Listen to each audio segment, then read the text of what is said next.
Hey guys, welcome to 10X Fitness Training. Today's exercise is going to be what we call upright rows. That's going to work the shoulders here, so it's going to work the deltoids and the trapezius in the back.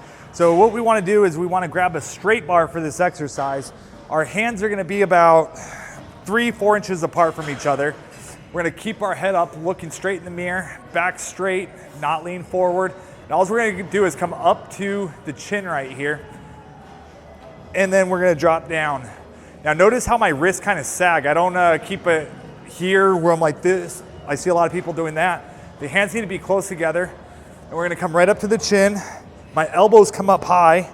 My hands drop down, squeezing the shoulders in the back. All the way up, down, up and down. Really working those shoulders for this exercise. So I'll give it a couple more shots. Then we're gonna let Vicky try this one. Here you go, Vicky, let's go ahead and give this one a try.